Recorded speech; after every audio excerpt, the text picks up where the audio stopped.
saja kita akan ngobrol sama bintang tamu saya. Kita sambut Della Puspita dan pasangannya.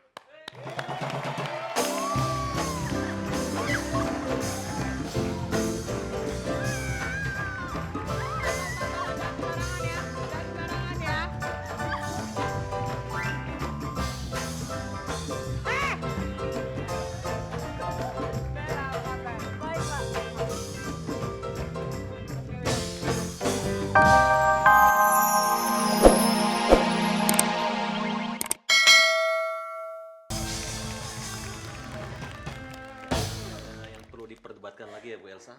Tapi kita nggak bisa nutupi asumsi dari luar, Hap. Ya kita lihat saja, saya aja yang sama berat badannya lebih ramping kelihatan dibanding yang itu tuh. Udah deh, kita lihat aja gimana nanti. Aduh, maaf deh Pak, Bu, lagi debat soal apa sih? Tentu tentang Tika Panggabean. Menurut Siapa? Ibu berat badannya berapa kira-kira? Kalau saya punya asumsi beratnya di atas 50 kilo. Begini aja. Mendingan tanya langsung. Kebetulan acaranya baru mulai. Mendingan gitu aja deh, kebetulan dia juga udah siap. Silahkan Tika Panggabean.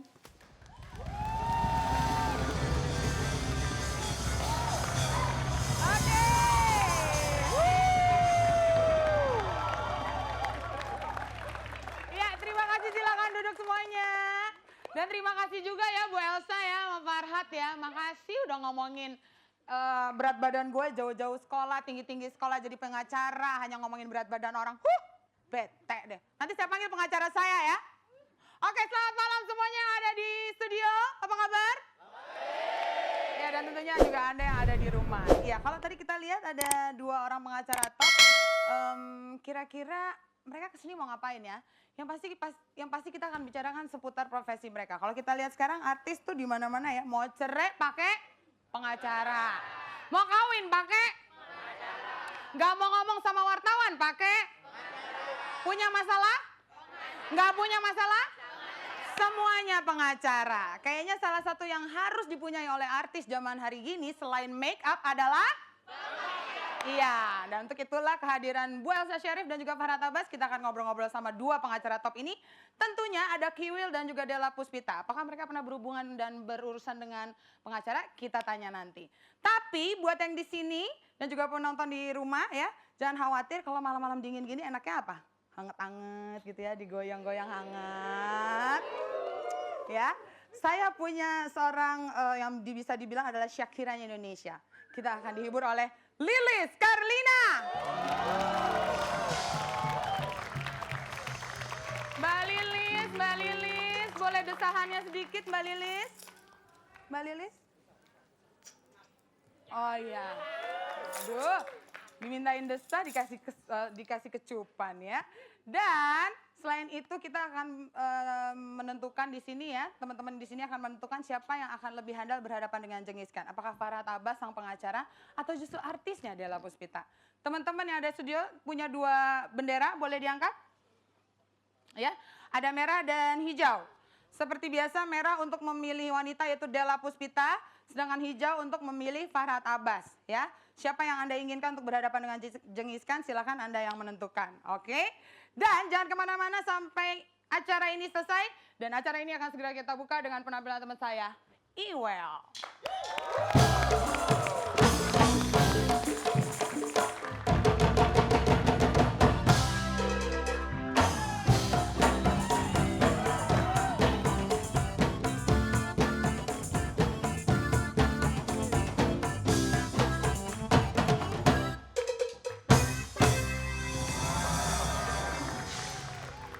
Selamat pemirsa, ada penonton di studio. Banyak sekali hal yang dekat dalam kehidupan kita. Dan saya Iwel, malam ini akan bercerita tentang rahasia. Pasti semua orang punya rahasia. Secara umum, rahasia didefinisikan sebagai sesuatu yang harus disembunyikan dan tidak diceritakan kepada orang lain. Tapi kenapa orang selalu bilang, ini rahasia loh, jangan bilang siapa-siapa ya. Terus yang dikasih tahu juga akan bilang, ini rahasia loh, jangan kasih tahu siapa-siapa ya. Bayangkan kalau 30 orang yang ngomong seperti itu, berarti rahasianya sudah diketahui oleh 30 orang.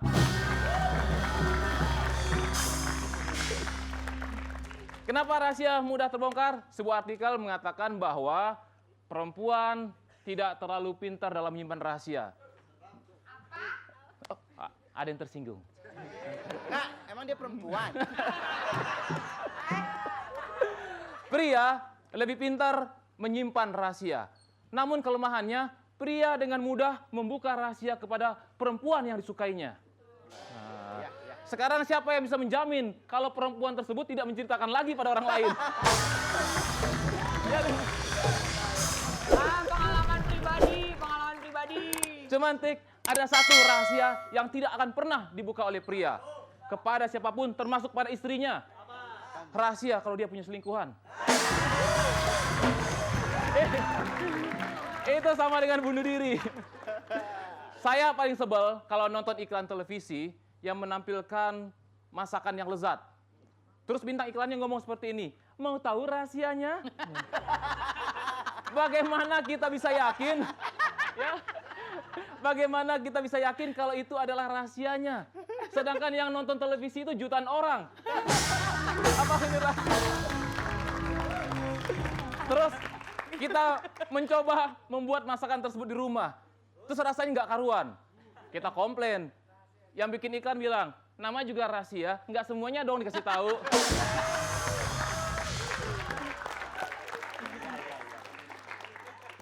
Yang sering dirahasiakan oleh seorang perempuan biasanya mengenai umur.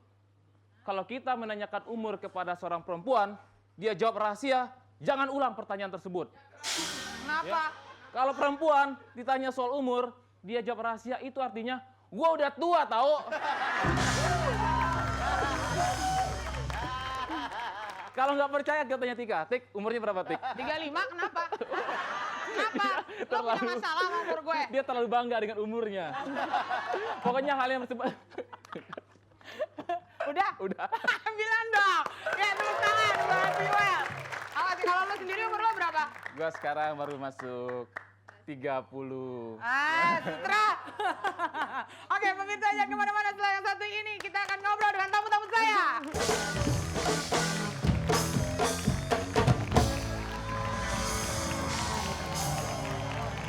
Oke, kita kembali lagi. Dan seperti biasa, saat ini adalah saatnya saya menyapa teman-teman yang ada di studio yang sudah datang jauh-jauh untuk nonton Bincang Bintang. Selamat datang buat teman-teman dari Public Relation UI. Dan teman-teman dari TC 125.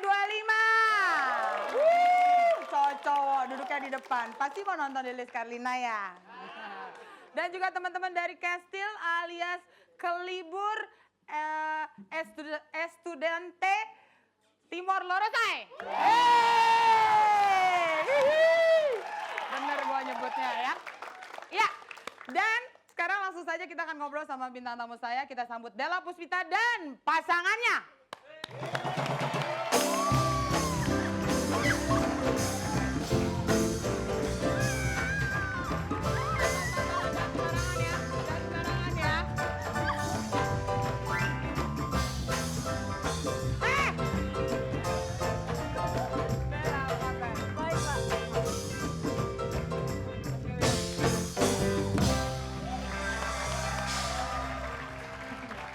Aku mau jadi istri ketiga katanya. Apa? Mau jadi istri Nah, ketiga. justru itu maksudnya apa barusan? Kalau di luar negeri yang kayak gitu-gitu biasanya newlywed alias pengantin baru digendong. Ini udah resmi nih jadi sekarang. Ya, berkat orang tuanya lah yang menyetujui. Jadi, Orang tuanya terutama siapa nih, ayah atau ibu? ibunya. Kan selama ini kan sama ibunya, gitu loh. Karena ayah kan, ayah juga nggak tahu gimana. Jelas nggak ayahnya? Ajar. Tapi emang lo memang berminat sama Kiwil, Del? Apa udah lupa sama pasangan? Tergantung istri pertama sama kedua Bu, bisa mau dicerai nggak? Yang dua udah akur, udah nggak masalah, gitu loh. Aku maunya ini, yang dua mau dicerai nggak iya. gitu. Yang kedua ini kan tugas lo, bagaimana menyatukan gitu, menyatu mereka berdua gitu loh. Oh gitu. Lu gatel amat sih lo. Lu mau gatel garuk, gatel nyender-nyender gua. Del, kayaknya Della nih ya termasuk orang yang sering terjerat kasus ya. Mulai dari kemarin pernah permasalahan sama gonjang-ganjing dalam keluarga. Terus udah gitu suami kemarin juga sempat kena masalah. Dan yang terakhir kemarin dengan salah satu properti ya. Salah satu Bukan hanya developer. hidupnya aja, mungkin lahirnya juga perlu kasus. Gitu. Lo sendiri gimana? Bolak-balik ini? Pusing Pernah nggak juga bolak-balik sih. pengadilan? Alhamdulillah semuanya nggak nyampe pengadilan, tapi ya tetap aja namanya masalah kan pusing gitu ya. Walaupun sebenarnya telinga udah saya tutup, mata nggak mau ngeliat, tapi tetap aja kan namanya masalah tetap aja jadi kepikiran. Tapi belum pernah sampai pengadilan. Belum, Jangan karena macet kan. Ambil arah. Pengadilannya di daerah mana ya? Rumahnya di mana ini? Ya bener loh, Pengadilan Jakarta Selatan tuh biang macet itu pagi itu. Belum lagi calo-calonya banyak banget. Kalau lo sendiri pernah berurusan sama pengadilan, Wes? Oh pernah. Waktu mau cerai itu kan Oh enggak.